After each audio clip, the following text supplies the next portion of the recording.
Before we start introducing the other animals, first let's talk about what is prony. Prony was the name of a famous, very large reticulated python housed at the Bohol Python and Wildlife Park in Albuquerque, Bohol, Philippines. The park itself is a nature and a wildlife attraction that was a popular tourist spot in the area. Now that we have explained what is prony, now let us show you what are the animals inside the park. Magandang araw! Ngayon ay ibabahagi namin ang ilang mahalagang impormasyon tungkol sa mga unggoy. Ano ang unggoy? Ang unggoy ay matalino, maliksi at sosyal na hayop. Sila ay kabilang sa grupo ng mga primate at mabilis silang matuto at makipag-usap gamit ang tunog at kilos. Hi!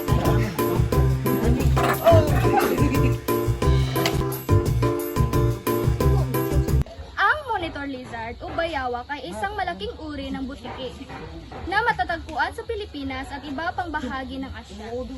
May mahahabang katawan nito na may makakapal at makintab na balat, matulis na kuko at malakas na buntot. Sa unang tingin, nakakatakot ang bayawak dahil sa laki at lakas nito. Ngunit, bihasa ito sa pangangaso at pamumuhay sa kagubatan at paligid ng ilog. Kumakain ang bayawak ng iba't ibang hayop gaya ng isda, palaka, maliit na hayop at minsan ay prutas. Mahusay itong manghuli at mabilis sa paggalaw sa lupa at sa tubig. Karaniwan makikita ang bayawak sa mga kagubatan, ilog at mababaw na lugar sa Pilipinas, kung saan iligtas silang makahanap ng pagkain at makapaghinga. Kalaw o hornbill ay isang malaking ibon na madaling makilala sa kanyang makulay at matapang na tuka na may malalamuti sa ibabaw na tinatawag na casque. Ang katawan nito ay may makintab at makukulay na balahibo at kilala sa malakas itong huni na narinig sa buong kagubatan. Tinatawag itong hornbill dahil sa kakaibang hugis ng tuka nito na ginagamit sa paghuli ng prutas, maliliit na insekto at minsan ay maliliit na hayop. Ang agila o wild eagle ay isang malakas at matikas na ibon na kilala na kanyang matalim na tuka at malakas na kuko. May malapad itong pakpak na pagpahintulot sa kanya na lumipad ng mataas at mabilis sa himpapawid. Sa unang tingin, mukhang nakakatakot ang agila dahil sa laki at talas ng paniningin nito. Ngunit ito ay bihasa sa pangangaso at pag-aalaga sa mga sisiw. Ang agila ay kumakain ng iba't ibang hayop tulad ng isda, maliliit na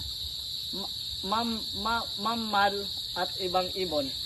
Mahusay ito sa paglipad at pagmamasid mula sa matataas na puno o bundok bago sumalakay sa pagkain gamit ang mabilis at matalim nitong mga kuko.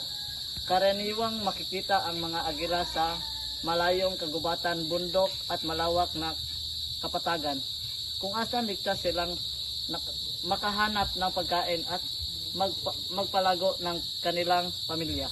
Ang python ay isang malaking uri ng ahas na kilala sa kanyang matibay at mahabang katawan.